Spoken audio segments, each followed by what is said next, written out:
Wow. Folks, hold your, hold your applause, please, because the real guests of honor are yet to come. So that's when you need to applaud. So good evening, everybody. My name is Raghu Sundaram. I have the honor of being the Dean of Stern and the even greater honor of kicking off tonight's program. A few words of introduction to the sponsors of this program and the context of this program. At Stern, entrepreneurship, innovation have always been at the heart of everything we've done for over 100 years in our very DNA. For the last several decades, we've produced a huge range of entrepreneurs that have transformed the industries they've worked in, some very openly, some very much more quietly, but still quite ferociously. And to those who followed these industries, the list of names reads like a who's who, from Bill Berkeley and Ken Langone, through Andrea Bonomi, Lorenzo Fertitta, Liz Elting, Peggy Yu. Entrepreneurs have been the very face of Stern for several decades. Today, we are at a point in time where entrepreneurship has become more central to our activities than ever before, a point in time that is absolutely bristling with challenges, but also because of that, bristling with opportunities.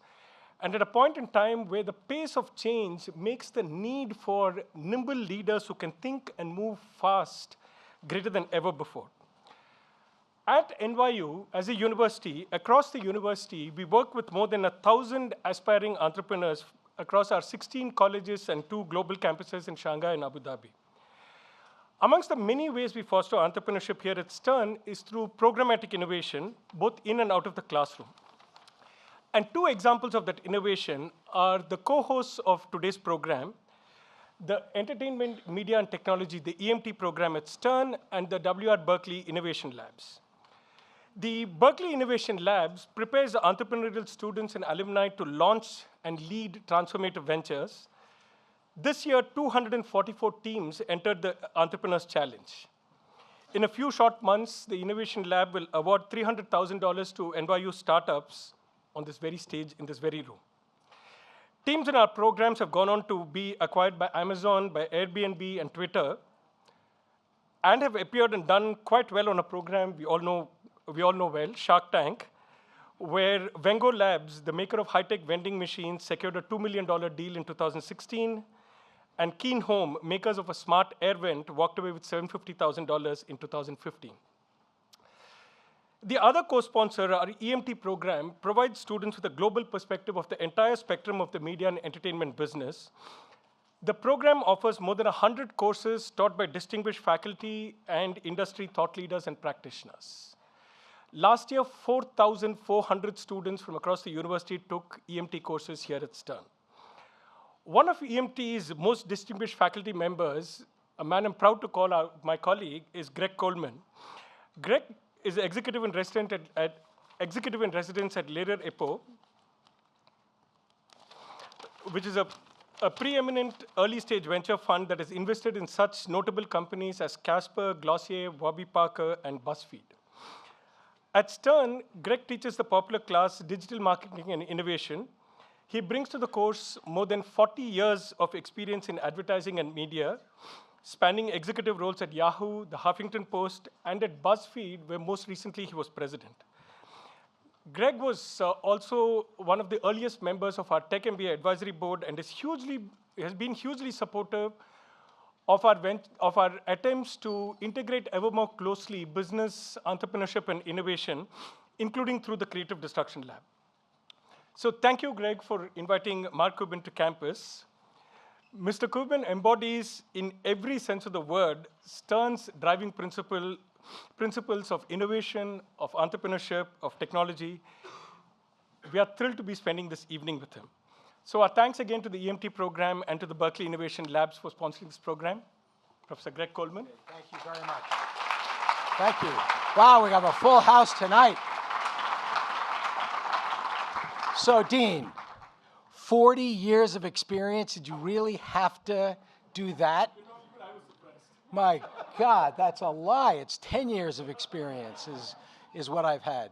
So before I make any formal comments, I would like to ask Sarah Kim to come on up. And Sarah is our, come on, let's give her a round of applause. Sarah is one of my 2 teaching fellows. Lucy Zhang is here as well. There's Lucy. Round of applause. And Sarah is going to introduce Mark. Good evening. My name is Sarah Kim, and I'm an MBA Langone student here at NYU Stern. And I've had the pleasure of being a student and teaching fellow, as Greg mentioned, for Professor Coleman's Digital Media Innovation class. This past semester, we've been lucky enough to have some incredible speakers, including Jeff Zucker, president of CNN, who came to speak to us after CNN sued the White House. We've also hosted, yeah, it was great. We've also hosted Jonah Peretti, CEO and founder of BuzzFeed, and Kara Swisher, renowned journalist and founder of Recode. Tonight, I have the privilege of introducing someone who needs no introduction. You may know him as your favorite investor on ABC's Shark Tank, or as the outspoken owner of the Dallas Mavericks. He's also been a lifelong businessman. Some lesser-known facts about our guest tonight. At the age of 12, he was an entrepreneur selling trash bags. He also took on the challenge of managing a Dairy Queen for the day. He also set a Guinness World Record in 1999 for the largest single e-commerce transaction when he bought a Gulfstream jet for $40 million. He did this after he sold his company Broadcast.com to Yahoo for a cool $5.6 billion. I don't know about you guys, but I don't think back then it was very common to be making online purchases. So clearly, he was ahead of his time. He also may or may not have been quoted to say that he wanted to speak to NYU Stern students and illustrious alumni as part of his impressive career. I'm thrilled to help you achieve that today. Ladies and gentlemen, please join me in giving me a warm welcome to the incomparable Mark Cuban. Where do you want me, Greg? You'll go right there, the far end.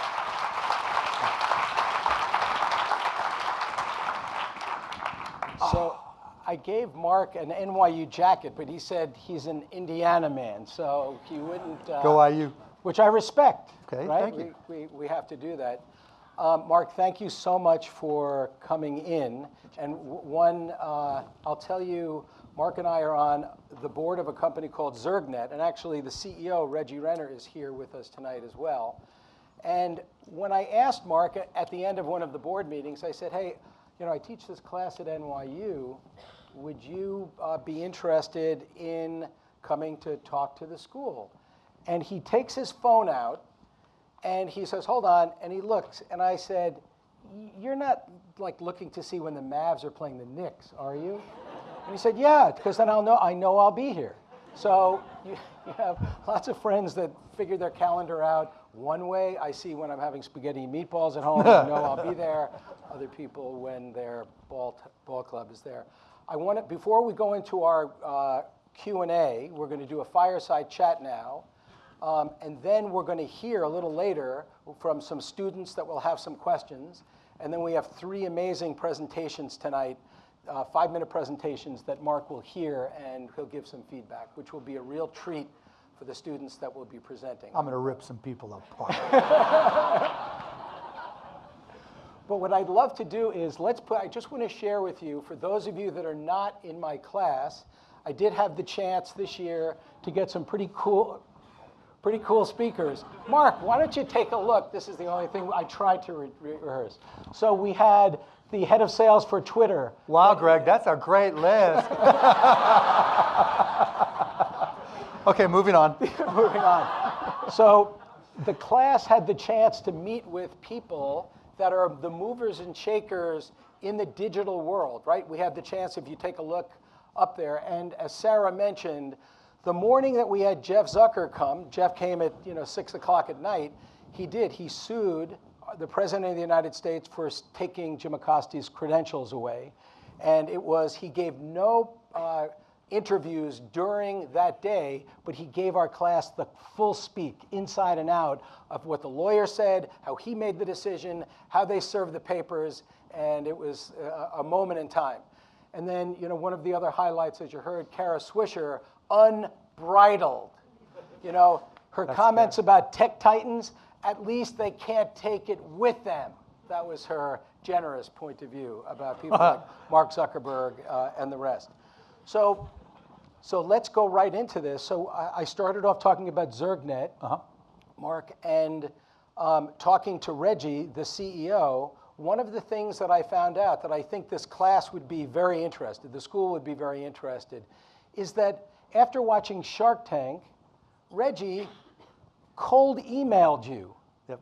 He cold emailed you with what he told me was a pathetically long email, and apparently you read it and you responded. So you got hit on by somebody from the outside you never met before with a long note. For those people that are afraid sometimes to take a chance, what happened when you saw his note? Well, first of all, he went to Indiana. Or from Indianapolis. I mean, I get hundreds of emails, business-related emails a day, and I get pitches every day, mcuban@gmail. And I'll read the first paragraph. And if you say something of substance that catches my interest and I think is differentiated in some way, I'll keep on reading. That's exactly what Reggie did. He said, we've got some technology that, I won't go into the whole thing, but it caught my attention. And so I started asking some follow-up questions. And very quickly, my BS meter is really good. And so based off the answers, I can tell if it's real or it's nonsense. And so we just kept on following up, did my due diligence, and we didn't meet until long after I invested in them. Oh, wow. But Mark also comes to every board meeting. Occasionally he'll have to call in, but you make every single one. Yeah. So how many boards are you on where you will spend that kind of time? Only 3 or 4, not that many. I really limit it because it does take time. And, fortunately, I'm in a great position where I can dictate kind of where and when I want to go. And that's very beneficial. But I don't do a lot of meetings. I don't do a lot of phone calls. I try to do everything via email because it just makes me more efficient. Now, if you want to write me a check, I'll show up. If there's some issues that I need to address or need to help you with, I'll show up. Whether it's a Shark Tank company, Reggie's company, or much larger companies I've invested in. And it's just, it works for me. And so, I've invested $25, $30 million in companies where people cold called, emailed me, and in a lot of cases, I still have never met them. Wow. And I've made a lot of money off of those. Wow. Well, actually, you made a good investment in Reggie's company. He's just getting started. He is. So I want to go back in time to a company that I used to work for called Yahoo. I remember them. That had a very meaningful role in your life. Yep. And I think everyone here knows that Mark and his partner Todd Wagner sold their company to Yahoo in, what was it, 99? 99, yeah. 99 for $5.6 billion. In stock, not cash. And I want to talk about that. So when I got to Yahoo in April of 01, two things happened. There were about a dozen people left from the broadcast.com acquisition. This is like about a year after you sold it. Yep. And I remember my boss at the time, Tim Kugel, asked me, would our Southeast regional manager like to be running broadcast.com? And I'm like, oh my God, this is such a horrible thing, to hear about after all of that happened.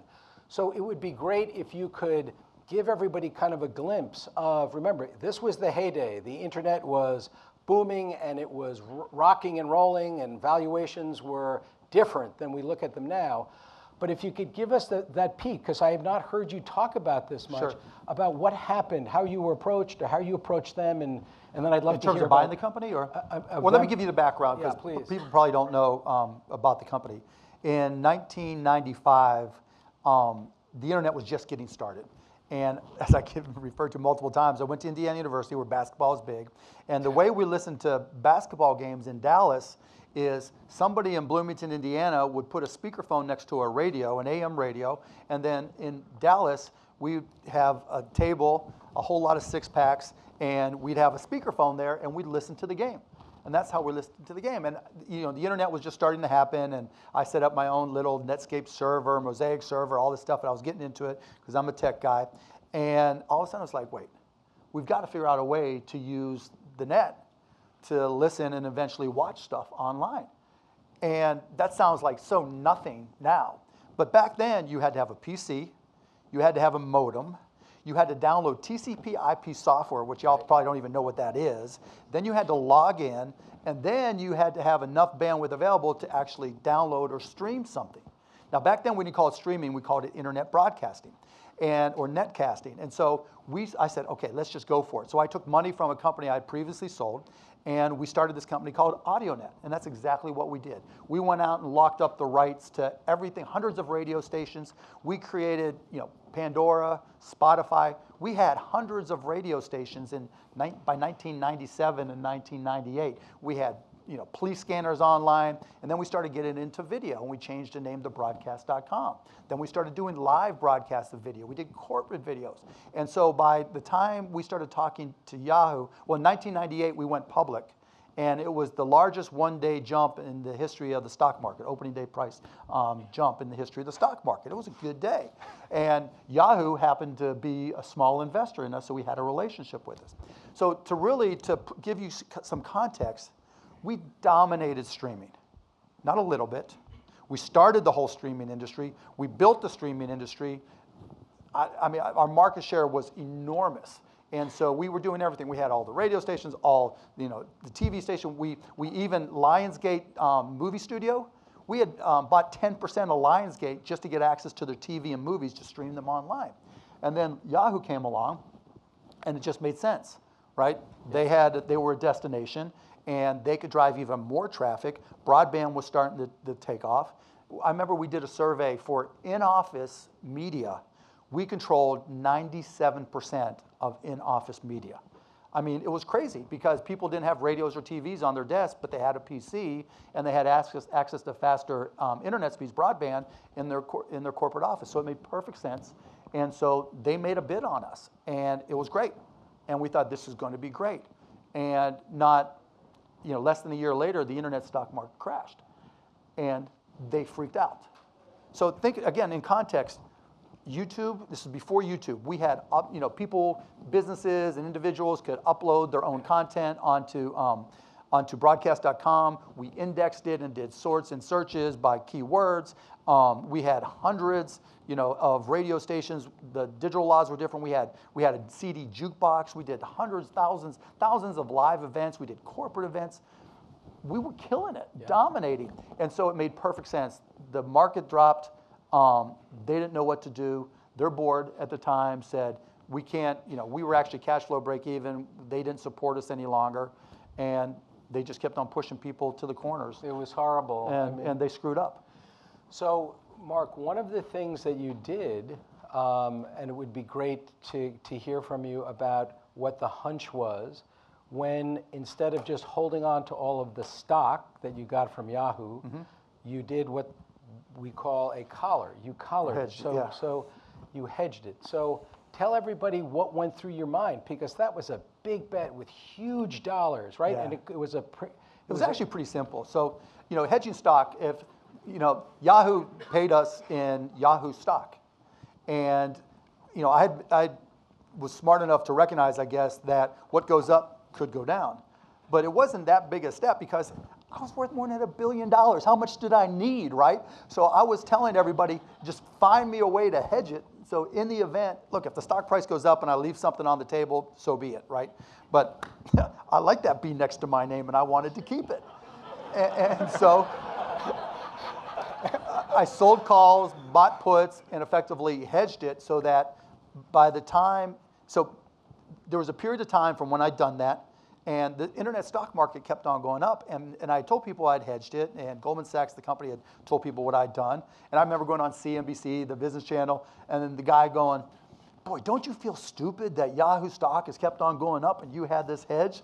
And I'm like, yeah, I feel so stupid riding around my G5 that I bought online, And it was just like, not to sound like a crazy, greedy capitalist, but yeah, and it was like, I just didn't want to screw it up. And so I hedged it, and then the internet bubble burst, and I was fully protected, and actually even made a little bit more money. And the motto, what I learned was you don't need to be greedy. I was very, very blessed. I was very fortunate. Look, I didn't plan the internet stock market to go up, and I didn't plan it to go down, so I was lucky in terms of scale, and I didn't want to screw it up, and so I hedged. And you didn't screw it up. So one other thing from that time, when I arrived in April of '01 with Terry Semmel, 3 weeks after I started, Todd Wagner shows up to want to meet with us, but not with Jeff Mallett, who was then the president. And we're like, why does he want to talk about? We knew about the deal. And he was like, I'm an activist, I demand that you fire Jeff Mallett, who is my boss. I'm like, wow, this is like a really nice environment that I've gotten into out here. So even after you had done your thing, there was still an ache to make sure that Yahoo itself was on track. Do you know what that was about? Yeah, they were screwing everything up. You know, I mean, look, they had an opportunity to dominate streaming media. They also owned at the same time the patent to cost per click. Yeah. Right now, Google's entire business to this day is built around pay-per-click, rather not cost per pay-per-click. Yeah. So they had the entire patent for pay-per-click. Had they just said, sorry, Google, you can't use it, there would be no Google. Instead, they said, yeah, $133 million and give us some stock.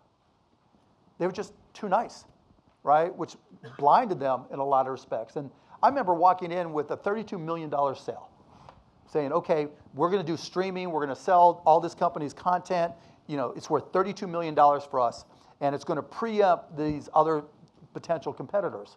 And I forget if it was Jerry or Tim or whoever said, no, we don't work that way. We don't preempt competition. We just leave it open.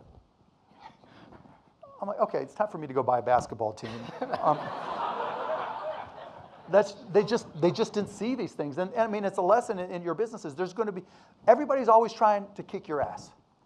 And you have to figure out how to kick your own ass first.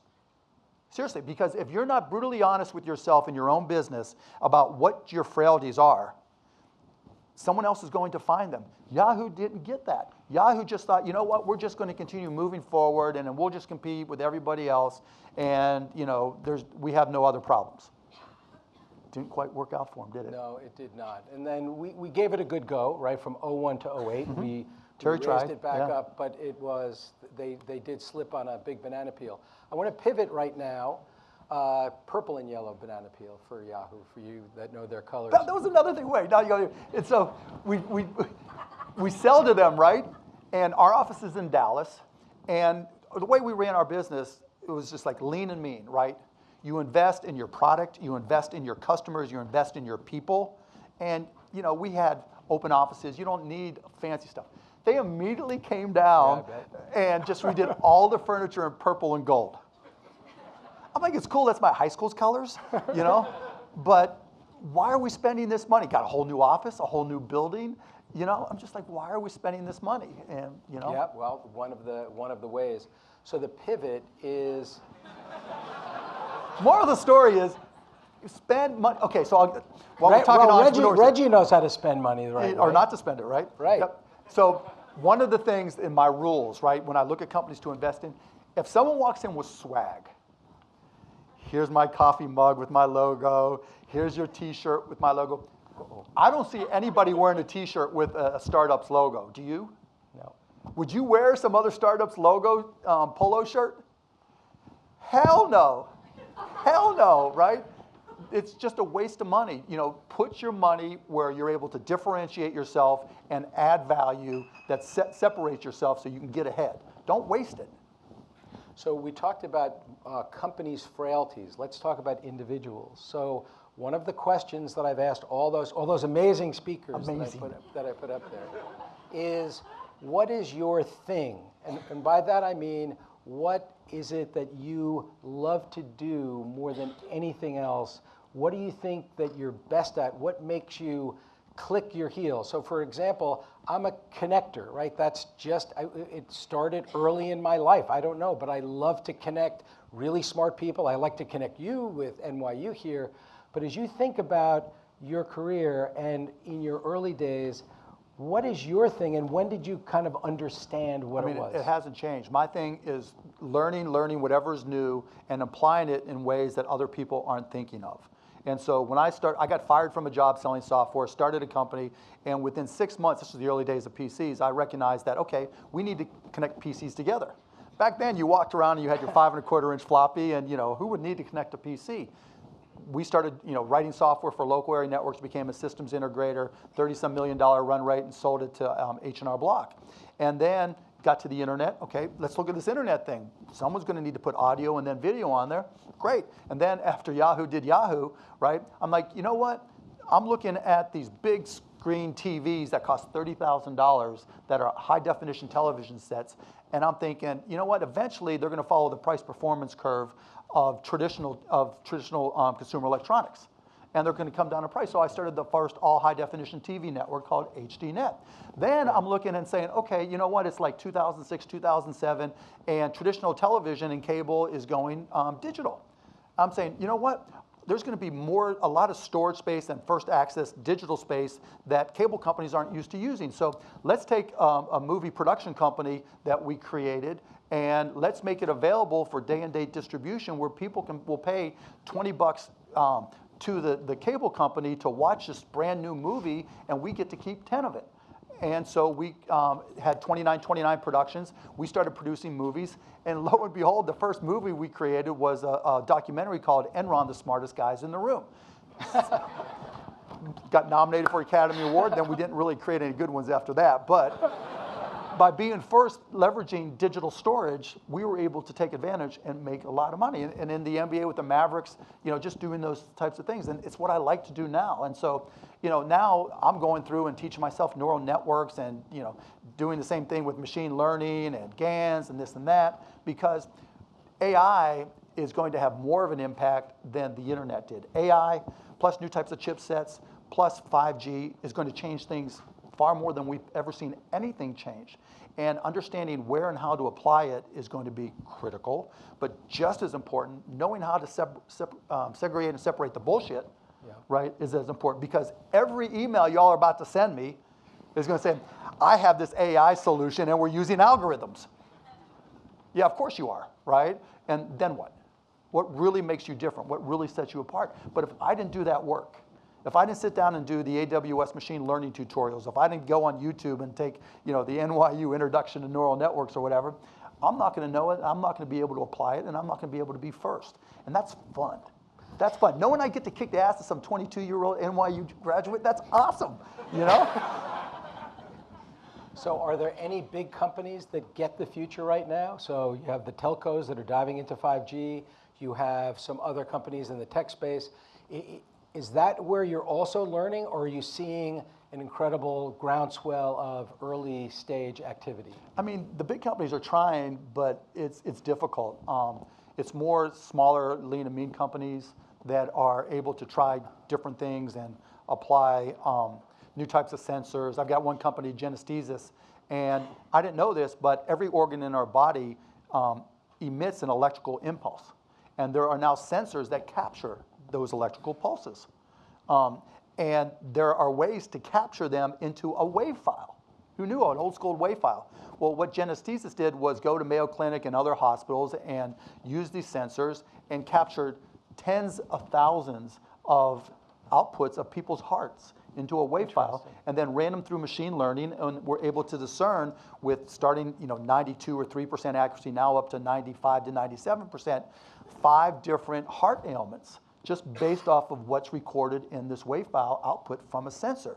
Now, that's critical because when people, as you get older, everybody, if there's this old show, Stanford and Son, I'm coming, Elizabeth, it's the big one, right? Because as you get older, there's something you think is screwed up with your heart, and you don't know if it's a heart attack, you don't know if it's just a missed beat, you don't know if, whatever it is, but it's hard for hospitals to discern, so you have to run every test. With just this little bit of innovation using machine learning and sensors, that's all changing right now as we speak. And so there's big companies and little companies, but I'll tell you the thing that's most important, and one of the things I wanted to convey here that's changing. How people perceive entrepreneurs is changing dramatically, and how entrepreneurs are contributing to society is changing right now as we speak. And I see it on Shark Tank, right? Companies coming on Shark Tank now, particularly from younger entrepreneurs, have a social component, right? You don't want to buy something unless you think the company is contributing. Right. And even more so now, a lot of people are saying, you know what, if you're an entrepreneur and you happen to get rich, that's bad, right? And so entrepreneurs, people particularly my generation, have kind of segregated themselves into, okay, just get me all the money I can, into, okay, can be such a thing as compassionate capitalism. And really, it's falling on you guys now to set the message. If you are going to be an entrepreneur, having a social component is good. Being a compassionate entrepreneur is better. Because when you can change things, when you can hire people, like I had to go back through the companies that I control now, and I said I wanted to make sure that nobody who works for, in particular the Arena and the Mavs, is on public assistance. Because it's wrong, I think it's wrong, that somebody who works for me doesn't make enough money to be on public assistance. That's the type of attitude I think that needs to change now with entrepreneurs. And that's now becoming part of your responsibility, and I think that's critically important. You know, guys like me, women like me can look and backtrack and backfill and where we've made mistakes, and I've made plenty and I've learned from them. But it's your opportunity, and I think it's critically important to recognize that you are going to set the tone for how people perceive entrepreneurs going forward. And if you introduce compassion and you look at the needs of the people that work for you right from the beginning, I think you're going to have stronger companies, less turnover, and better results. So you've done a lot of cool things. Everybody here that's in school is going to graduate, and at some point in their life, they're going to get their ass kicked in business. They're going to get fired. They're going to have a boss that they hate. In your case, you've done a lot of cool stuff, so you can talk about it. What was the biggest lump and learning, and how did you get up off the floor, if you got up off the floor? When I got to Dallas, I was a bartender at night, and I moved in. One of my buddies from Indiana said, "You got to come to Dallas," and I'm like, "I'm there." You know, my car would only get so far. It had a Fiat X19 with a hole in the floorboard that guzzled oil every 60 miles, and I went down there, and there's a place called The Village. It's was the world's largest apartment complex. We had 6 guys in a 3-bedroom apartment. I didn't have my own room. I didn't have my own drawer. I didn't have my closet. I had a pile, and I had one ratty towel that I stole from Motel 6. And that was it. And so I was looking for my career, got a job at a software store. And I was, you know, didn't have a tech background, so I was teaching myself all this. Because the way I look at tech is somebody invents it, and everybody else is tied for second place in the ability to learn it. And if I work harder and faster to really dive in, even if it means reading the manual, you know, just diving in, then I can get a head start. How old were you during I was 24. And so sleeping on the floor, working in a software company, you know, learning, getting better at what I was doing. And then one day, because I was dying to get out of that rat hole that I lived in, I had a chance to go out and close a sale that would have got me a $1,500 commission. And so I went to my boss, his name is Michael Humecki, and I said, "Boss, one of my responsibilities was to sweep the floor, wipe down the windows, and open the door to open the store. I got the sale. You got to let me close the sale." He goes, "No, you got to be in there to open the store." And I'm like, "Michael, no." So I made the executive decision to go out, pick up the check, thinking if I hand this guy a $15,000 check, of course he's going to change his mind. Fired me on the spot. And so here I was, living in a shithole, excuse my French, you know, just this ratty place with a Motel 6 towel, sorry, Motel 6, and really didn't know how I was going to get out. But I decided, okay, I'm a lousy employee. I went to one of the companies that I'd been talking to, Architectural Lighting, and I said, "Look, I need $500 to be able to buy the software you want, and I promise you that even if it doesn't work, I will wash your car, you know, I will walk your dog, I don't care what it is, I will do whatever it takes to make it up to you." And they gave me the $500, and that allowed me to create Micro Solutions. And 6 months later, I was out of the rat hole, and my company turned into a real company, and that's the one I sold for $6 million when I was 29, 30 years old. So the word balance. So obviously you're wired a little differently than some people. Some people think that, yeah. A little bit. But how do you find a center? How do you get balance? How do you spend time with your family? How do you do that to make all of this stuff worthwhile? Well, two different things. Like I was 2 different points in my life. I waited, right? I didn't have a family. When I was 24, 25, 20, I went 7 years without a vacation.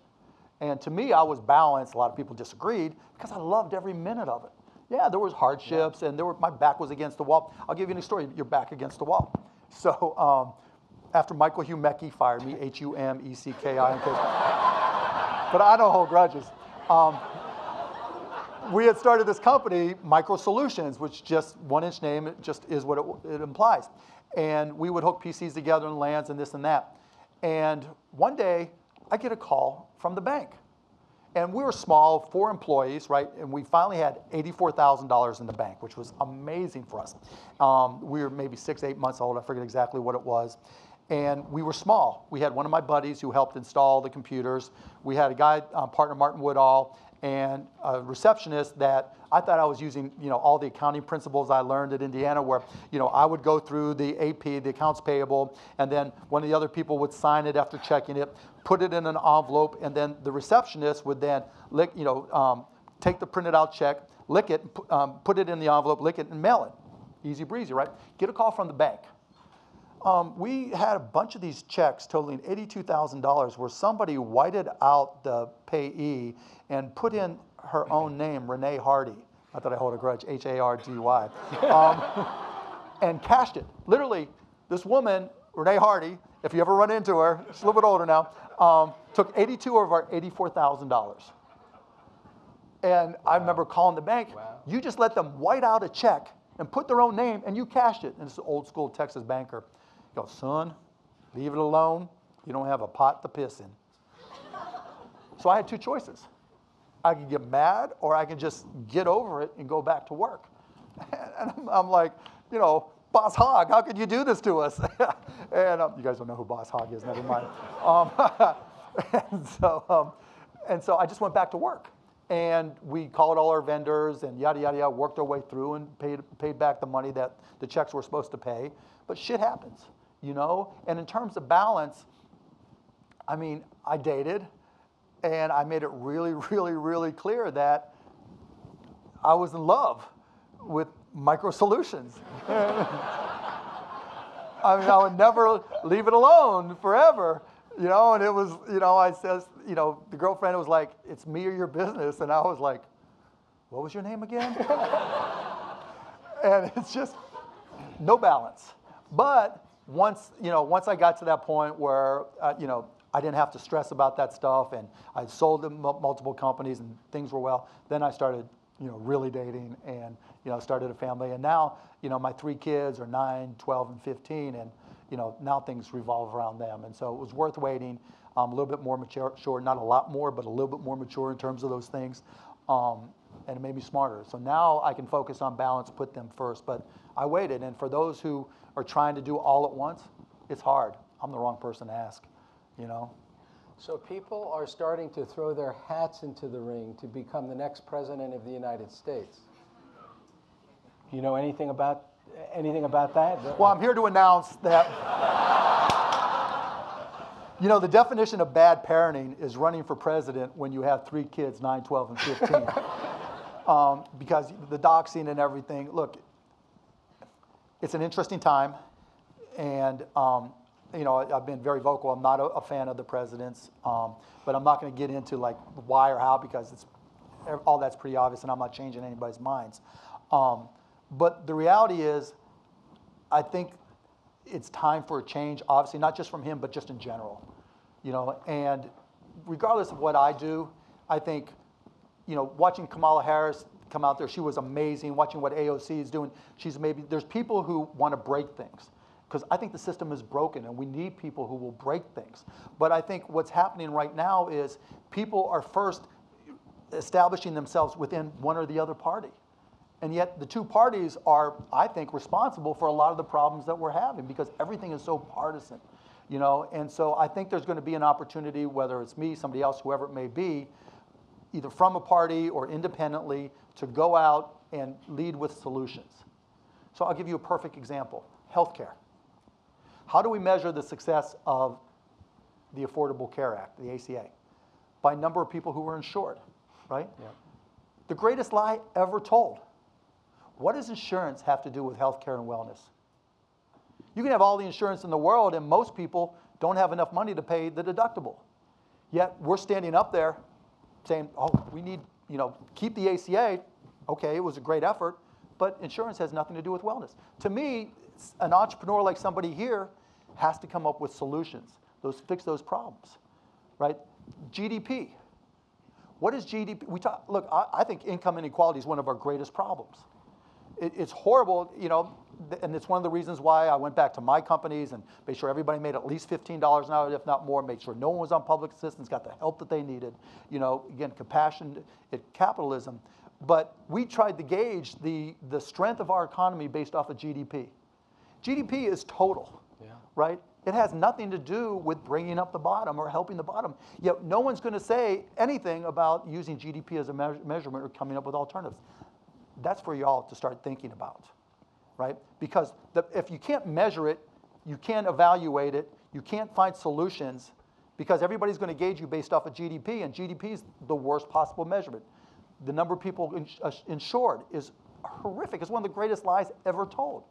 And there are solutions, and if I come up with them, and I'm working on them, and I think there's better ways, then, all right, there's something to do. If I don't get the solutions, then I don't want to be somebody that just stands up there because it's typical, right? Here's what I believe. Here's what I'll do.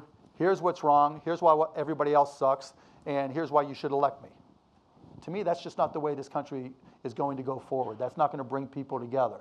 But if you walk in and say, forget insurance, insurance is part of the problem, insurance should not be part of the solution, let's come up with a better answer. All right, I think people will listen to that person.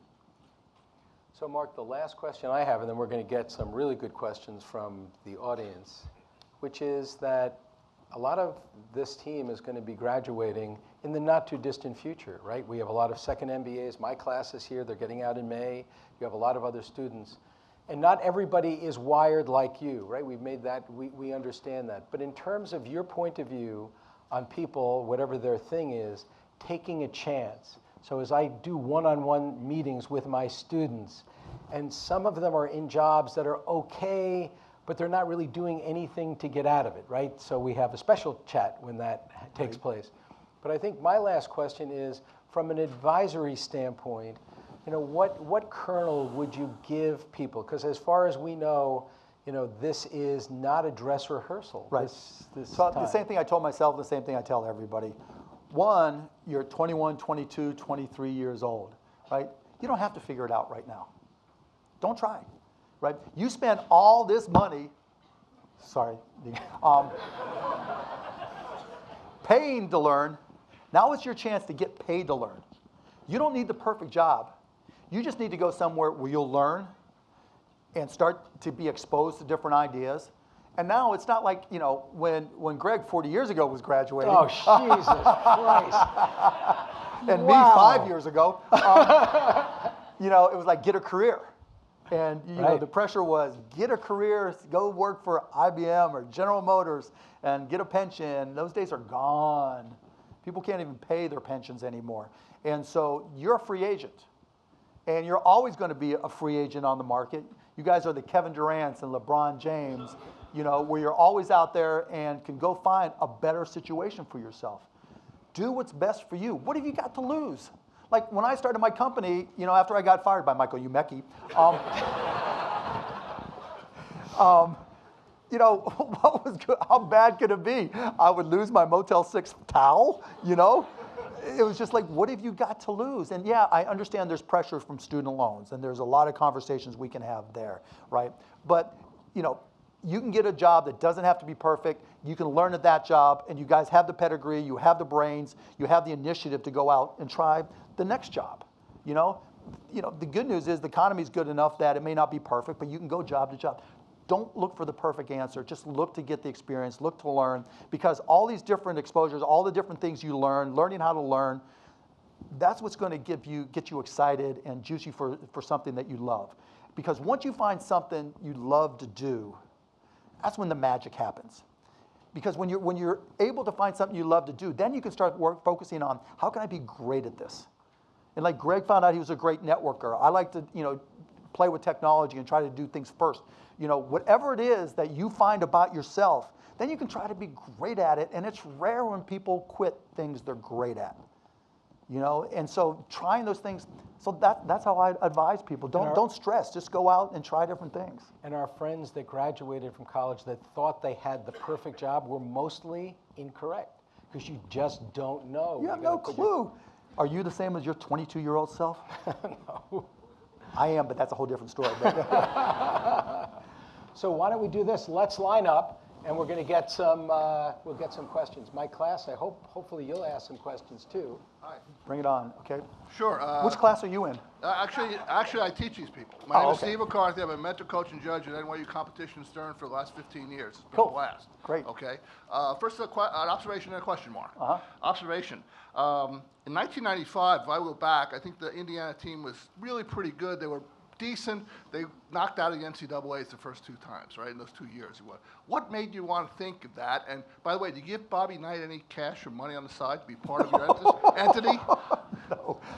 What made me think about it? You know, I'm a basketball junkie. So I have am I. been, yeah, since I was a little kid. I was a quick Caucasian and point guard way back when. Okay. There you go. Okay, so I'm sorry, we're short on time. Sure. So Quick question. Quick question. What do you think of Magnolia Pictures? The what? Magnolia Pictures. Why'd you do it? You didn't sell it in 2011. Right. What's the value right now? Magnolia Pictures is a distribution company, film distribution company we have, which, by the way, distributed RBG, nominated for an Academy Award. Great movie. And so we like to give filmmakers the ability to do cool things. Now, we don't produce films. We take them when they're done and find innovative ways to market them. So that's why I have Magnolia Pictures. let's go over here. Hi, Mark. My Hi. name is Daria, and I'm an MBA student here. Hi, Daria. Hi. I wanted to know what industry you think still requires a lot of innovation? All of them. Seriously. I mean, look, one of my dad's favorite sayings was, you don't live in the world you were born into. Everything changes all the time. And you know what's better than change? Creating change. And so whenever I see something that's done the way it's always been done, you know, like when I got to the MBA, you know, my whole goal was just to F things up, right? Because everything was done the exact same way. They thought they were in the business of basketball. For 50 years, they thought they were in the basketball business. No. When you go to a basketball game, you don't remember the jump shots, the dunks. You remember who you were with, the fun you had. It's one of the few industries where that ball is in the air at the end of a game, everybody holds their breath, and if it goes in, you're hugging people you've never seen before. You know, so you can take any industry and look at the way things have been done and try to come up and innovate. And, you know, and like I said, with just the nature of capitalism right now, all the changes that are required, every industry needs change. And there's a unique opportunity that I don't think any generation's ever seen. Thank you. I'll be emailing you. Hi, Joshua Spodek. I teach leadership and entrepreneurship here. And you talked about the changing role and perception of entrepreneurs. And there's a big culture. A lot of students come in and they want to be on Shark Tank. They want to follow the model of Shark Tank, even when their businesses really ought not to go in that direction. What do you mean? What you talking about, Willis? So some of them are more community-based, or they should be a nonprofit or something like that. So what? Yeah. And what you guys do is amazing television. And do you think that there's sometimes, do you think there's sometimes a tension between the roles that you're presenting for people and sometimes the best way to learn something different? Would you say it's the best way to do everything? No, there's no one way to do everything, right? But look, the beauty of Shark Tank is you get to see, for people watching, they get to get exposed to 2 things. One, every single person in this room has had that one idea, right? You get all excited, you get that feeling in your stomach, right? You Google it, and then all of a sudden you say, oh, no one else is doing it. Now, you don't think that 20 companies have gone out of business. That's why they're no longer on Google. But then you go to your friends, and they're like, what about this idea? Oh, that is so cool. I'd buy 273, and then they stop. Because then you have to actually do the work. And watching Shark Tank, you get to see people who came from all walks of life, from all around the country, who didn't stop and went through certain experiences that are common to all entrepreneurs. So that's why I do the show, because it presents that. Now, in terms of whether every business should come on, no, of course not. Like you mentioned, you know, nonprofits. We don't do nonprofits because it's not going to work really well for me to say, that's the dumbest idea I've ever heard, you know, and it'd be a nonprofit. It's not good for the brand, you know? But for a service, a product, it depends where you are in your life cycle. If you can benefit from one of the 5 of us in our experience, and you think that we're able to help you, and you think that there's value to the capital we can provide, then yeah, there are rarely going to be times when it's a business we can't contribute to. And if it is a business we don't know how to do, we'll tell you.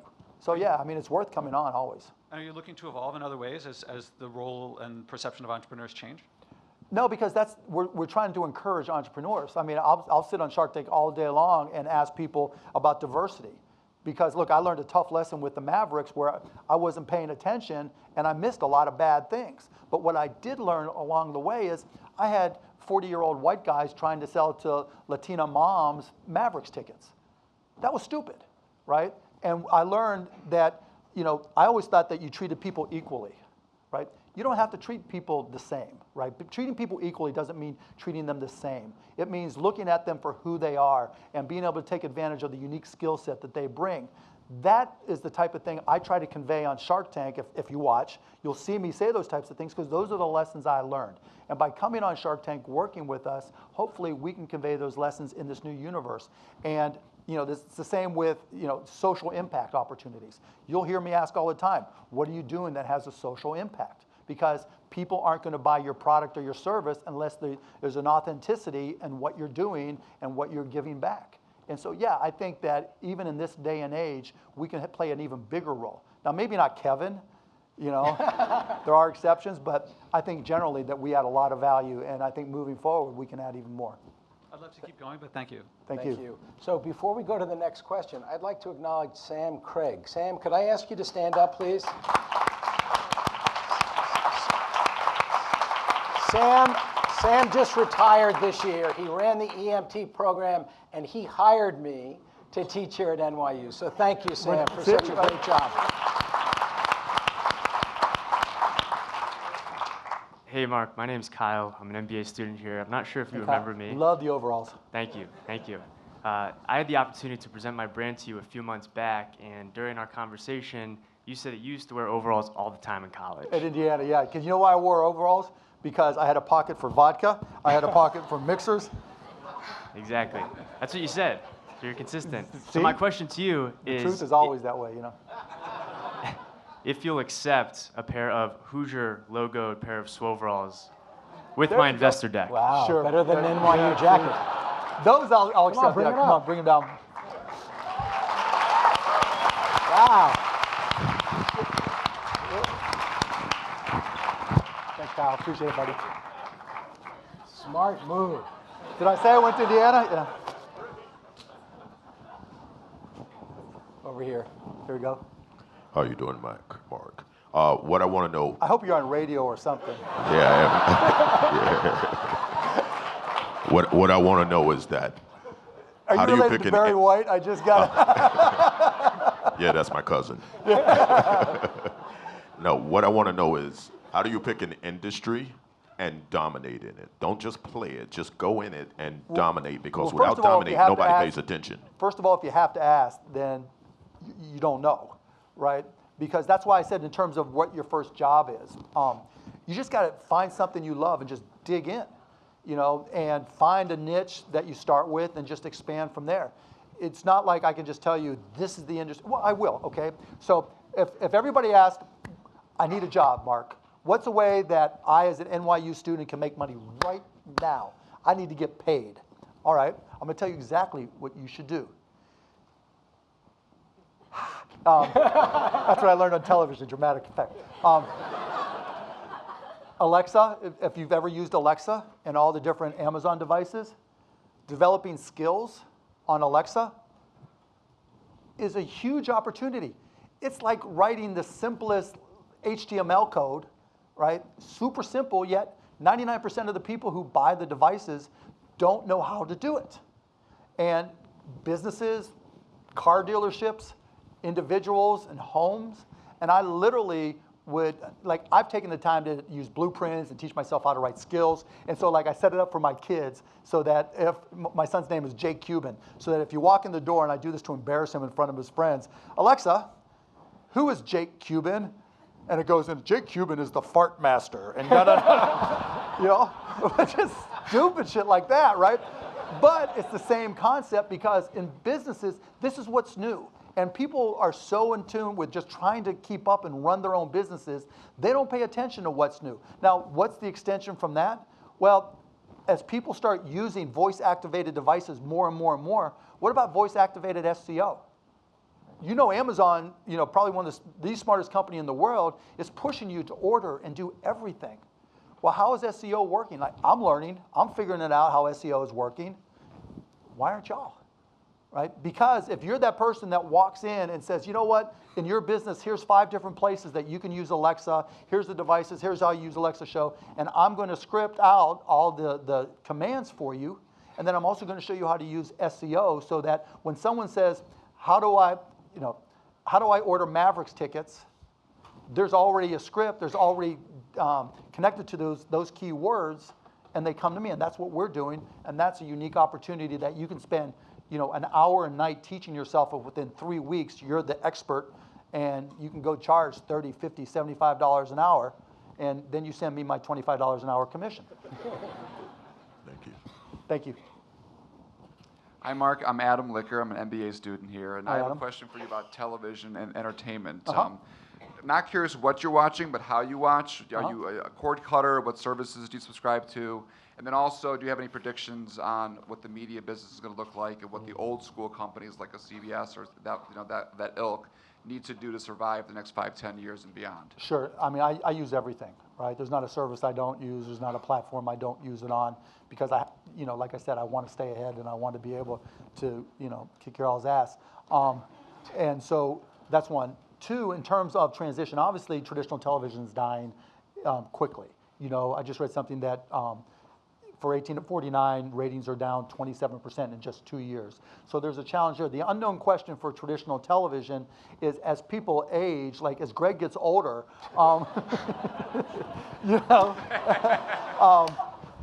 does he revert to traditional TV or do you stay with streaming?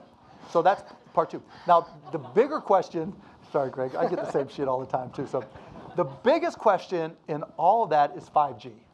Because 5G changes everything. I've been trying to convey to those industries that 5G with 0 latency and much higher speeds is going to cut the broadband cord.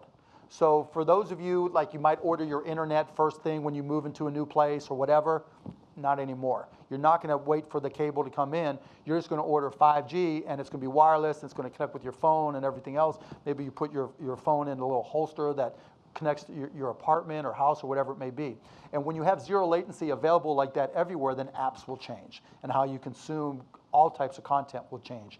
And so it can be a lot more interactive because of the 0 latency, so we see more of that. So these are all the types of questions that I think we don't have answers to that will impact all those outcomes. And that's what I pay attention to. Thank you. Hi, my name is Alexander Heyman, and I am Alexander Hamilton? Alexander Heyman. Heyman, okay. Heyman, like, hey man, what's up? Hey man, okay. And today, I wanted to ask you about how to make passive income. So I'm a musician, and that's what I want to do full time, but on part-time. Seriously? No, not the musician part. Go for it, right? But I mean, the way to make passive income is to start with a whole lot of money. Well, obviously, so that wasn't about my question. Okay, so go ahead. I have a set of money. I wouldn't say it's like your fortune. It's set aside, and I've done a couple successful calls and puts like on stocks, and I was wondering what your method to investing and diversifying your portfolio is. So when you're looking at best investing in stocks, you always have to realize whoever you're buying from is not an idiot. There's a reason why they're selling it. And chances are they spend a whole lot more time than you have in trying to figure out why to sell. Now, that's not to say you can't make money every now and then or, because it's not easy to beat the pros. The pros can't beat the pros, right? And so typically I tell people 2 things. One, if you have any debt, pay it off. Because that debt, paying off that debt is a guaranteed return. If you're paying 19% on your credit card, now if you pay it off within 30 days, more power to you, most people can't. But if you pay off that debt, you just made 19% on your money. Second way to do it, you buy toilet paper, you buy toothpaste, get that 30% off, buy more of it. Seriously, you stacks of toothpaste, razor blades in particular, right? Because I bought all the razor blades I'll ever need for 5 years. I got my 40% off. I made 40%. Do you have a plane for those kind of I have a big closet though, right? A little cargo plane somewhere. Yeah, where I store it all. Yeah. But seriously, right? Just being a smart shopper is if you know you're going to be buying $5,000 worth of these things, right? And you can save 40% on those things versus how you otherwise might buy it. That's a return that's passive income. Most people don't think of it that way. So paying off your debt, being a smart shopper, and taking advantage of bulk, whatever it may be, is 2. And then 3, just SPX funds. Really low-cost mutual funds. At your age, you just put them away and forget about it. Yeah, I have T-bills. Yeah, there you go. So you're way ahead of the game, but congratulations. Thank you. And Okay, so what's your latest hit? So I know. I'm working for Kendrick Lamar's engineer over summer. Cool. And I'll be releasing my song very soon. You can check it out on Under what name? Under Heyman, like, hey man, what's up? There you go. My song is about never being in debt and always paying your credit off. There you go, man. So guys, we have only time for one more question. So I'm sorry for those of you that stood in line. So we have time for one more question on this side. Hey, Mark, thanks so much for coming and talking My with pleasure. us. My name's Rishabh. I'm an undergraduate student here. And so my question is, I heard Reid Hoffman saying that in order to scale, you got to do things that don't scale. When he interviewed Airbnb, he's like, okay, don't try to make a 3-star experience. Try to make an 11-star experience. And that sounds awesome. But all the craze right now with startups is, agile, lean, build an MVP, get feedback, build a little bit more, get more feedback. So how do you reconcile those? How do you build something amazing, but start, and then other people are preaching? You ask your questions because it's all relative. You ask your customers, it's all relative, right? If you have a great experience, then they're going to be happy. 11 is great, oh my God is great, but if you can't get to 11, just ask your customers, and whatever it is you're doing, just be better than that, right? Just, Airbnb can talk about 11, but, if you've used Airbnb, I think they rented out my old apartment, You've just got to put yourself in the best position to succeed by taking care of your customers. Just like I told that first customer I had, I'd walk your dog, whatever. You've just got to have that attitude and go out there. But you do have to have customers. There's never been a business in the history of businesses that succeeded without sales. And so customers will tell you by whether or not they spend money with you. Sounds good. Thanks so much, Mark. And why'd you wear a suit? I forgot my Indiana jersey at home. That's fast. That's quick. I give him credit. Okay, I'm going to get in trouble. We're going to do one more. See? So Mark, I'm an NYU And guys, graduate everybody else can sit down because we can't take any more. Okay, Thank go ahead. you. Yeah, my name is Mamoon. I'm graduated from NYU School of Engineering about 1.5 years ago. Thanks, Mamoon. I have been working in venture capital in New York since then, and my technology knowledge has helped me out a lot in that. Now I'm in the process of setting up a venture fund, and I have 2 questions basically.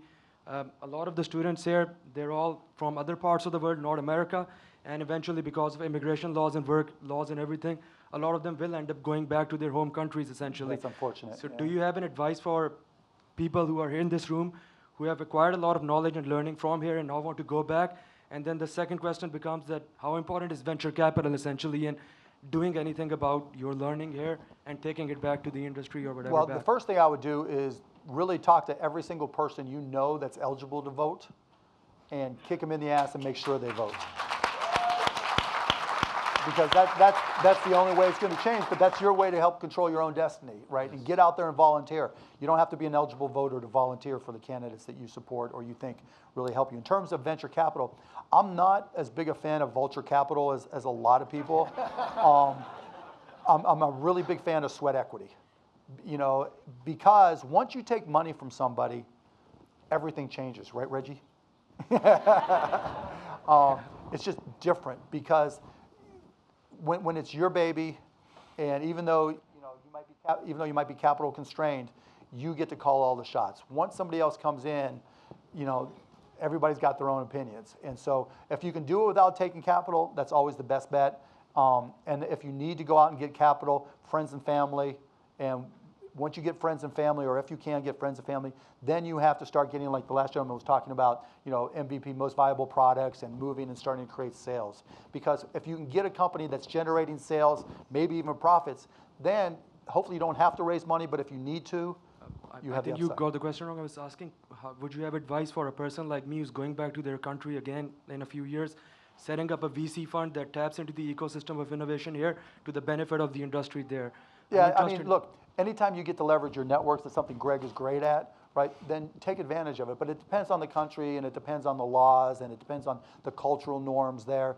And so it really is individualized. So I'm not really the person to speak to that. Well, good luck. Thank you. Great. So thank you for the questions.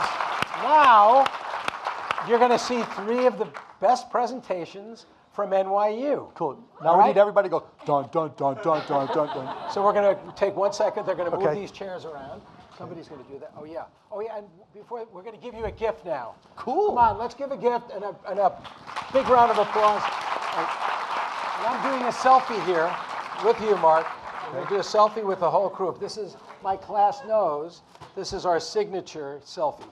So guys, oh, I forgot my selfie stick that somebody got. I would not do a picture with a selfie stick. Yeah. Okay, come on, everybody has to at least pretend to be clapping.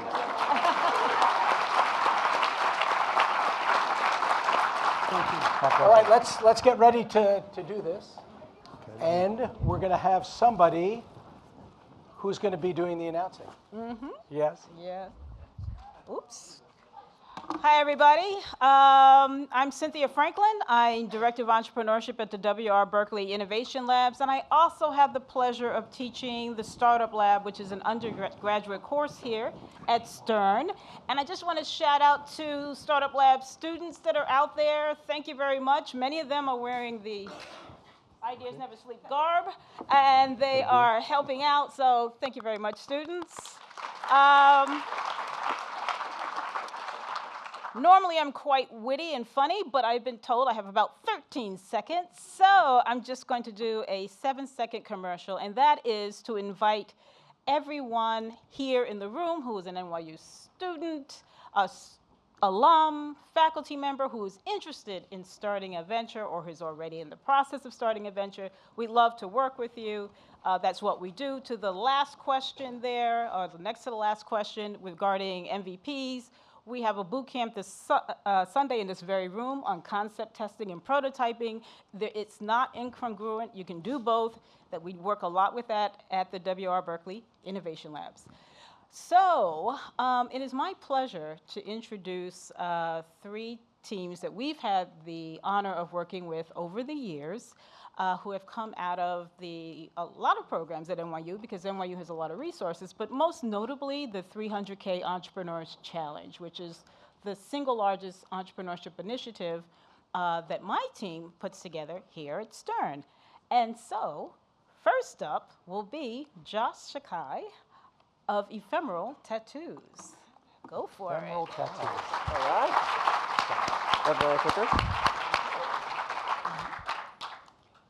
Hey, Mark. Hey, guys. Thank you for having me. What about Greg? Greg, I didn't even see you. You look so young. How are you? So I'm Josh. I'm the co-founder and CEO of a company called Ephemeral, and we're going to talk about tattoos. So tattoos have become this massive part of our culture. Right now, about 90 million Americans have tattoos, and most people I've spoken to who don't have one have thought about getting one because, well, they're pretty awesome. But what isn't awesome is the regret that comes with it. Tattoos are permanent, but people change. Your lifestyle, your relationships, it's all going to adapt as you start to grow. So figuring out what you want for the rest of your life can be really hard. And forget about removing tattoos. The only way to remove tattoos is with laser surgery. That's actually my friend Sung's arm. He went through laser, paid $500 for 1 session, left him with permanent scars, and he was told to come back 10 more times over 2 years. He didn't go back. So if you want to get a tattoo, you've got 2 options. You can get one of those kind of silly, temporary stick-on tattoos that maybe last 2 weeks, or you can get something that lasts forever. There's really no space in between. That's why we started Ephemeral. With a team of PhDs in chemical engineering, we're creating tattoo inks with different lifespans. These inks are applied by tattoo artists the same way they would apply any other ink, but fade away completely naturally and on their own. The first product we're launching is a 4 to 6 month tattoo.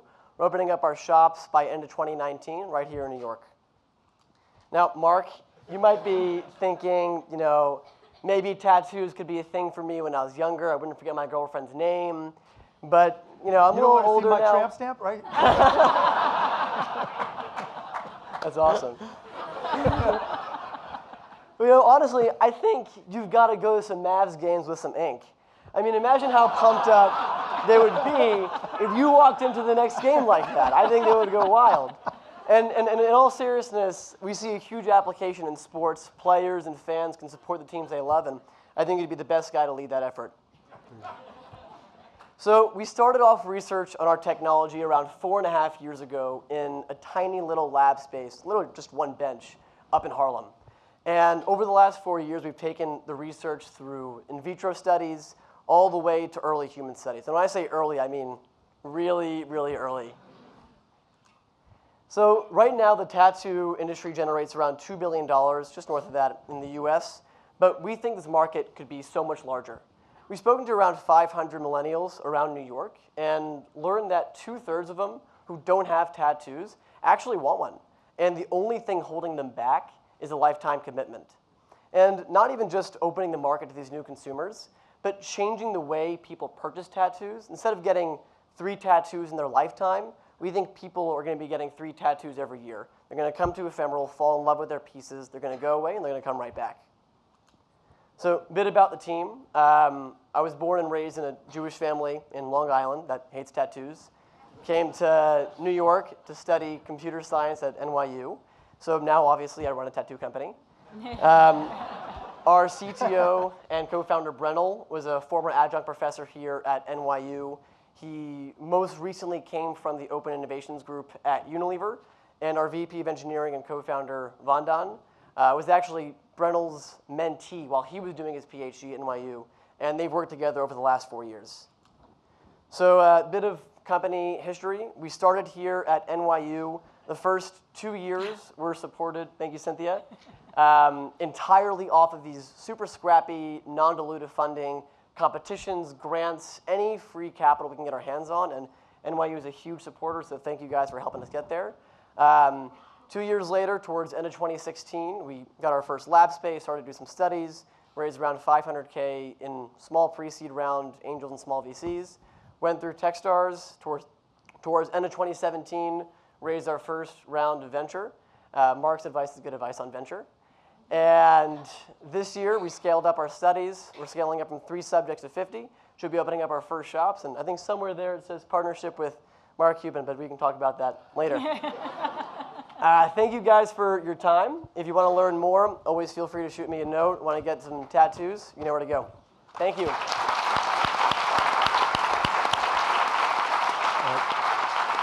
So when do you release your product, and what's kept you from releasing it so far? Yeah, so R&D is really hard. It takes a lot of time. In our business particularly, there's a long feedback cycle. So if you want to get a tattoo, feedback you're on going to have what? to wait to see Feedback how. on what? So what is the element of the product that requires feedback that you're uncertain about? Good question. So watching the tattoo as it starts to fade. So one thing that's important to us and important to our customers is making sure that your tattoo doesn't look like crap 1 month in. It's going to last 6 months, and it looks like crap for more than half that time, and that's not a nice product. So something that's really important to us is optimizing that fading profile. Yeah, but so that's it looks crazy, good over right? time. So first of all, no one's going to expect perfection, and just one line to remember, perfection is the enemy of profitability, right? You don't need it to be perfect, and you've already raised $3.3 million at what valuation? Most recent price was on 12. On 12, okay, so you've sold 25, 30% of your company depending on the earlier valuations, Sure. right? Right, so you don't want to have to raise more. Why do you think it has to be perfect in how it fades, as opposed to just telling somebody everybody's skin type is going to react differently to the fade, and so it'll effectively work for at least a month? And what's it cost you for the ink?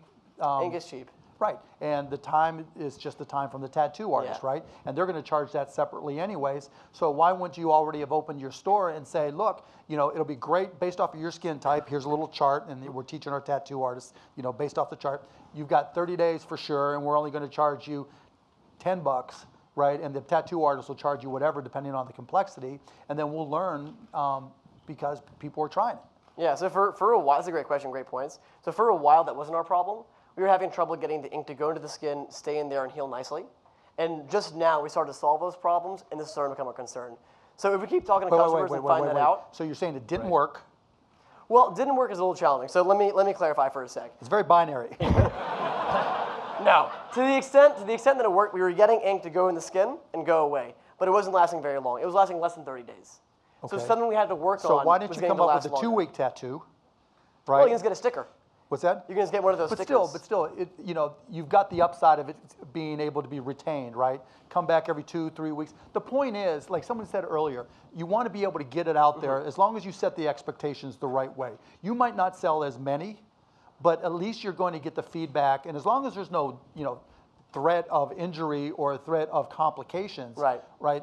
Which it doesn't sound like you're concerned about. No. Then why wouldn't you just start doing it? And I'm sure the differentiation is based off of skin type, right?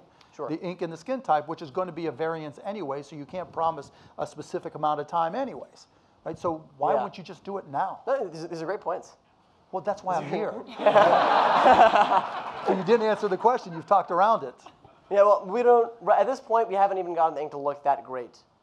So well, that's a problem, right? Because that's not what you said, right? You said that you're going to 50, so either it works or it doesn't work. Does it work? Define work. No, honestly. Do I say that looks like shit? Or, I can live with that. It depends, but it doesn't look great right now. Yeah, but what's even worse is if you said, oh, I thought it was going to fade, right? So if that Oh, that's not the issue at all. That's not the issue? Going away. It's gone? Yes. So look, and so what does it take for you to get from 2 weeks to 4 weeks to 6 weeks? Because that's the uncertainty from an investor's perspective, right? How do you solve that problem, and what is the solution? Engineering. So that's exactly what we're doing in the labs. So slight changes to the formulation, slight tweaks. So is that engineering, or is it chemistry, or? Engineering. Engineering. Yeah. So explain that, because that part I'm uncertain in So dealing we with have inks. 2 more presentations Right, after okay, this, sorry. So Look, I like, okay, well. You're starting to fade away. No. It's a great idea. It's Very short presentation.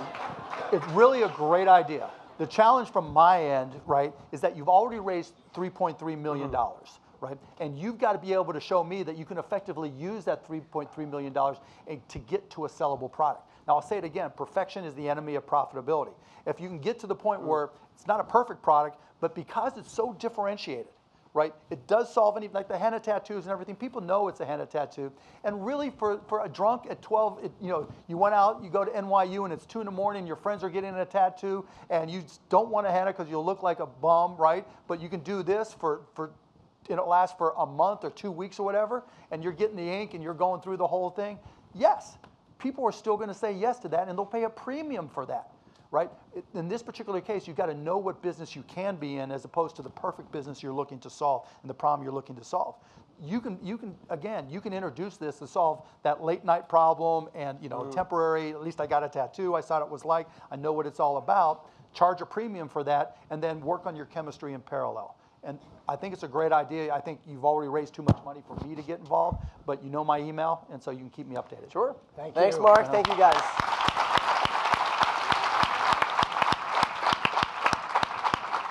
Okay.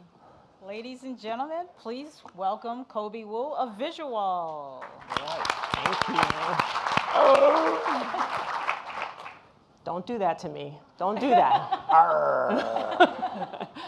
It's great to be back. Thank you, everybody. I graduated here, A15 from the Executive MBA program. And Cynthia, thank you for inviting me. I did not win. Josh won that year, but that's okay. We're here today. So, very excited to introduce you guys to Visual Technologies and introducing it to all of you as well. Very simply, we are a data-driven marketplace that is paving the way for programmatic outdoor, one storefront at a time. All right, so as you know, the face of retail is changing, or maybe you don't know that, but you can see it if you're walking down the street. If you go down any street in your town, USA, you'll see a lot of vacancies. Those vacancies are staying empty for 24 to 36 months. Landlords are making no money during that time, and it's painful, right? But it's a huge opportunity that's been hiding in plain sight. So what we do is we take a vacant storefront and we put a big, pretty picture in it. Media, eye-level media. You've seen it before. It looks great. But we're doing a little bit more than creating just a billboard at eye level. We have computer vision technology that's sitting behind every picture, that's telling you how many people are walking by and the level of engagement. What do I mean by engagement? Well, we're going to talk about it for a little bit. Turn it up, my team.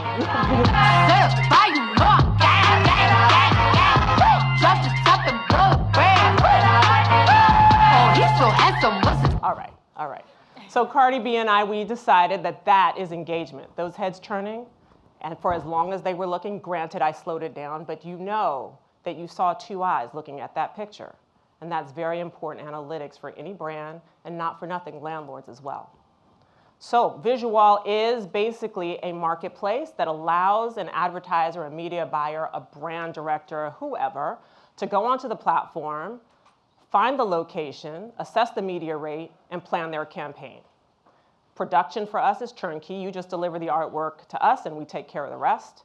And then there's a dashboard that actually gives you your analytics in real time, so you can see what's going on with your campaign in real time, by the second, by the day, by the hour, or at the end for a nice, neat, and tidy report.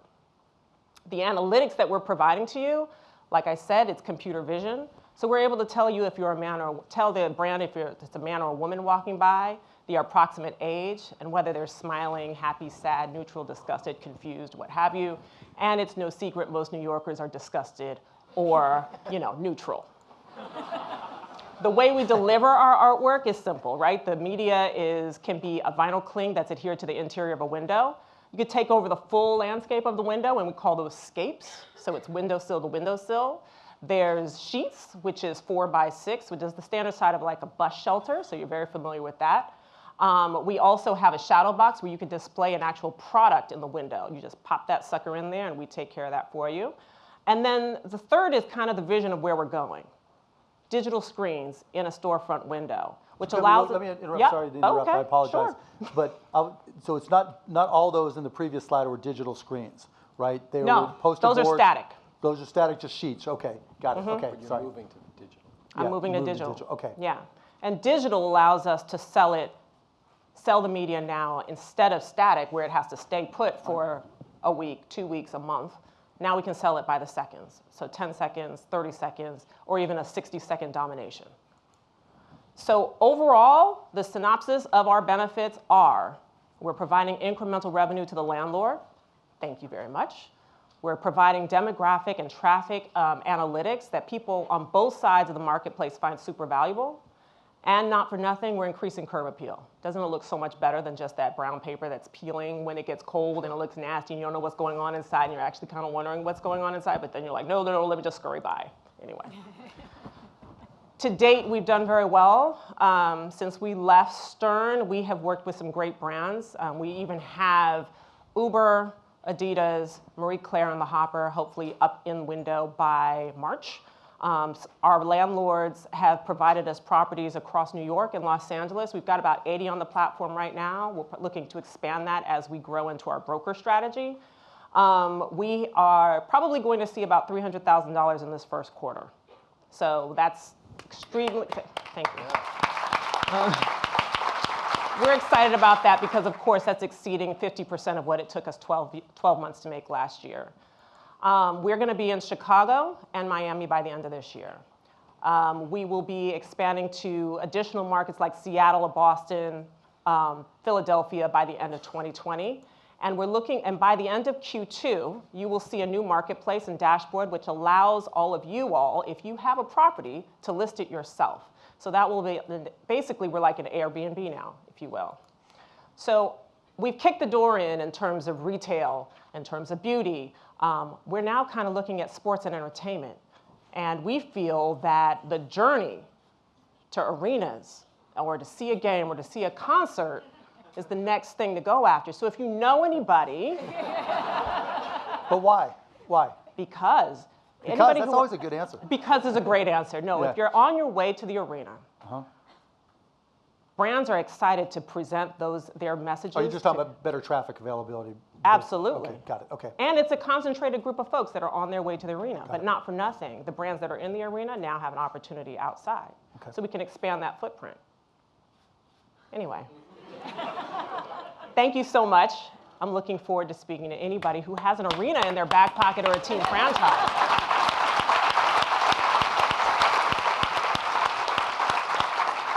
Okay. Do you have something, Greg? So my first question is measurement, attribution, right? So I get it, domination and surprise, and the brands are going to ask you to measure, and I see you have the dashboard, right? but it has to at some point convert to something. So how far down the funnel are you taking your customers? Or is it you're keeping way up top, branded plus? We are absolutely looking towards digging in a little bit deeper. With the introduction to the QR code reader on iPhones, people are starting to find ways to implement that in Windows, which we're finding helps with at least that click-through engagement. We've geo-fenced all of our locations, and we can understand who's in those locations from mobile devices. Great start. We can deliver ads to those directly to those mobile devices. Tap that ad. If you see it, it'll take you right through whatever dedicated page. Wait, hold on. Okay. So now you're excited? No. No. Okay, you have to explain to me exactly what you're doing from a computer vision perspective. Sure. Right, because a lot of people say there's computer vision, but just putting a little camera like you have there isn't going to give you computer vision, and it's not going to give you accurate demographic information, and it's not going to give you an accurate account. Right? So you got to tell me exactly what you're doing and how. So the sensor that's actually in window is looking at the people that are directly in front of it. So it counts out to 30 feet. We have another sensor that will count across 100 feet. What technology are you using? Because again, and if you just don't know, you don't know. But there are different ways to using computer vision. There are different ways to count what goes in front of you. Most of them fail because once you go from it double counts and triple counts and quadruple counts, right? Turn around, walk back. 4 people, it's hard to separate. So there are very specific technologies that do that, a couple of which are a couple of my companies that I have patents with. I know about one or two. Yeah. So that's why I'm asking specifically. I mean, I'm open to using some of those other technologies, right? Right, because it's expensive, right? It is. Put aside the camera, you need the connectivity because if you want it in real time. And where I was going to go with this, you don't need it. What, the computer vision? You don't need the demographic information. What makes this work is, I think it's a great idea, but what makes it work is you just use sheets, which are cheap, right? So, if you're going to a brand, first of all, you've acquired a property, right? Whether, like you said, there's a lot of empty real estate, so it's a great opportunity. But what makes it work is you don't have to make a capital. Would make it work good is not having to make any type of capital investment. Because by doing it this way, put aside using displays, you have to have power, you have to have connectivity, you have to pay by the bit, or you have to pay for the setup fees, you have to monitor it, you have to measure it, you have to confirm the accuracy. That complicates it dramatically. It does. Right? As opposed to, and put aside the music, right? The cost of a sheet, like one of the sheets you had for, what does that cost? A couple $100. At the most.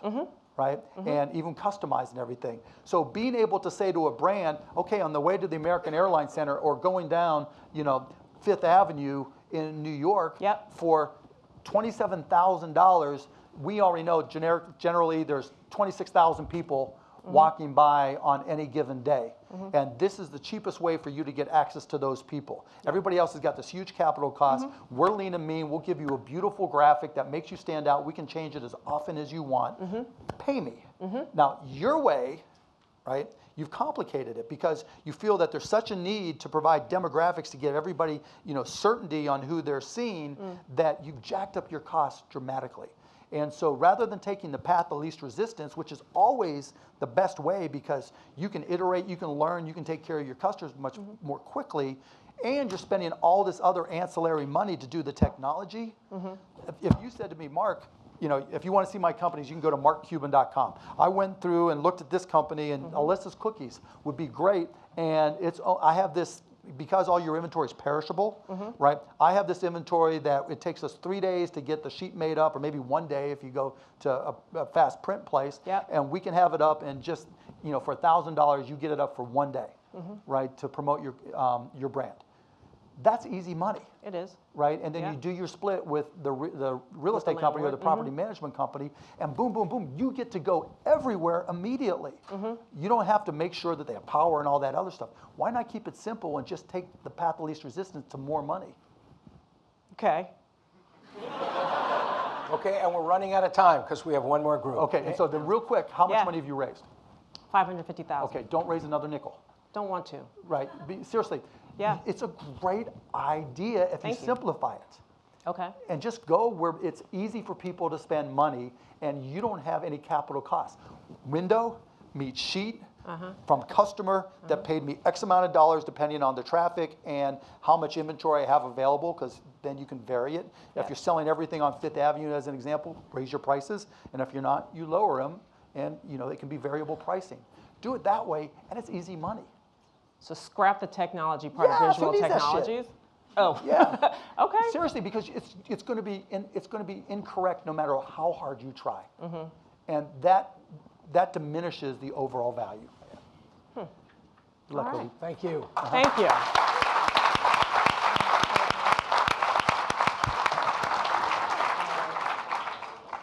All right. Who's my next victim? Actually, you still want to come up, Chris? All right. Christopher Mitchell. Wait, Christopher, before you come on, first of all, I was remiss. Sunday nights on ABC, Shark Tank.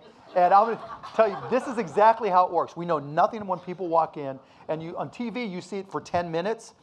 We get in there, and we might grill them. And if it's a silly deal, it might take 20, 30 minutes. But if it's legit, something like these companies, it could go on for 2 hours. Wow. And then they edit it down. So what you're going through, except it's not just me, right? There's 5 idiots up there, and we're all grilling you. So congratulations. Yeah, me too. So go ahead. All right, Christopher Mitchell of Geopipe. Thank you very much.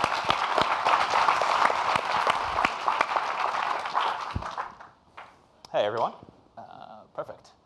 So have you ever thought about what it would take to create a perfect copy of New York, San Francisco, or Paris that you could explore in your computer? I'm Dr. Christopher Mitchell, and I'm excited to introduce you and you all to Geopipe. Creating detailed virtual copies of the real world is a core problem across many industries, worlds that can be used for visualization, simulation, and interaction. While raw data about the world, everything from photographs to laser scans to maps, is readily available today, it's still expensive and time-consuming to turn this data into usable 3D models. Geopipe aims to be this missing link between data acquisition and data presentation. For example, consider autonomous vehicles. They need to be trained in virtual copies of real cities, virtual copies that show where every single curb, lane, tree, and street sign is. But creating those models today can take huge teams of artists months of time. Geopipe aims to solve this by understanding what's in the world, not just how it looks. Similarly, for video games, you often want to take a game and set it in a real world, but creating a model of an entire city can take a team of artists months. Geopipe can create a model of an entire city in less than an hour. Finally, consider an architect. Even for extruding and modeling, a plain white model of a single block can take an hour, and if you need to add detail and color and expand this to an entire neighborhood, the time can spiral out of control to months. Geopipe allows you to get a model of a city at any level of detail, at any scale, in about 30 seconds. We're working within what in 2020 is estimated to be a $17 billion space of 3D mapping and 3D modeling. And then within this, about $7 billion will be spent specifically on creating 3D models of the real world for automotive applications, training simulations, for entertainment, and for architecture, engineering, and construction. My co-founder, Thomas, is rarely seen without a Star Wars t-shirt, and I really love trains. But more relevantly, we share a passion for distributed systems and algorithms. I'm Geopipe's Chief Executive Officer, excuse me. I got my PhD in computer science right here at NYU. And although Thomas almost came to NYU, he's at Brown. He's done the last month of his PhD, also in computer science. We have exactly the skill set necessary to solve this problem. And we've spent 15 years working together, building teams and solving big problems. We've also collected an advisory board with expertise across business, entrepreneurship, and academia. And we now have a team of 4 working with us. We consider one of the coolest parts how it works under the hood. So we start with raw data about the world, that same raw data that I talked about that's pretty readily available, everything from photos to laser scans to maps. We get this data from a variety of sources, public, private, and government. And then we pass it through our proprietary algorithmic pipeline. As cliched as it is, we do use deep learning and computer vision techniques, and I'm happy to go into as much depth as you like, to examine this data and understand the shape and facades of every building, the locations of trees, the number of lanes and roads, where sidewalks are, where water is. And then we go one step further, turning this enriched understanding of the world into detailed, immersive 3D models. We allow our customers to access our models through a simple, easy-to-use web interface called Context Snap. They simply select an area that they need, the level of detail that's appropriate to their application, and then they can download those models to use in the software that they already love. We also allow customers who would prefer to take our models and put them directly into games, simulations, and VR experiences to use our Unity SDK and our API to stream those worlds directly into their applications. So for example, our Unity SDK allows you to fly, drive, or walk through an immersive copy of a real city with every detail reproduced. This is every detail being produced? We're getting there. Okay. Happy to talk more about that. So we've bootstrapped ourselves with about $400K in non-dilutive funding over the last 2.5 years to a first fully functioning product. We've worked with customers in the architecture space and in the gaming space. We've had dozens of free and paid customers, and we're working on bringing an additional $200,000 of potential annual revenue through our pipeline to prove product market fit this year. Thank you to Techstars, to the Berkeley Innovation Lab, and to other places that we've been able to refine our company and our business model. We're in the process of expanding the coverage, getting more customers, building our team, getting to ever higher levels of detail, and we're in the process of closing the final chunk of a $500K pre-seed round. If you're as excited as we are about understanding and analyzing the world on a massive scale, we would love to speak to you. And we are Geopipe. So the demo that you gave us that didn't have all the detail, correct, is that where you're at and you're in progression to get further? That's exactly it. So then your real challenge is processing speed and the time it takes to process everything, right? So that's your cost and that's your time consumption?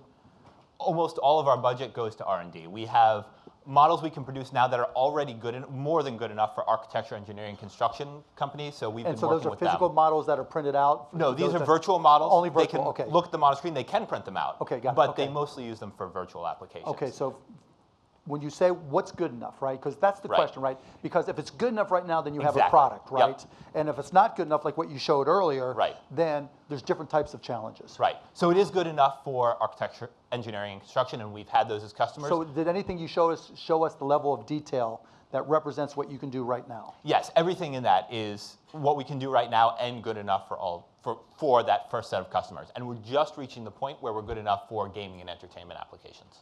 And so then I'm guessing, and tell me if I'm right or wrong, the challenges now are capturing enough data for your models, or having the right data in your models so that you can create it with the least expense possible in the least amount of time, because you're saying that you could do it in an hour and a half? Right. Right? So what's kept you from getting to the higher end production? Yep. So it's simply the R&D time to implement the techniques. But what are you R&Ding, right? That's what I'm trying to get to. So my co-founder and I both have expertise in this area, and we've told planned out exactly what we need to do. So we know what additional computer vision techniques we need to extract more information from the data we already have, for example. Right, okay. So what computer, so you're creating the libraries or you're using third-party libraries? We're creating the libraries. Okay, so you're creating libraries that can take a picture, extract the data that you need to be able to recreate it, and you use other sources of data into your model to be able to find what you already know. Right. Right? Right. So you'll take not satellite data, but you'll take actual data mappings and it could be satellite data. But those are typically okay. So it could be whatever data, right?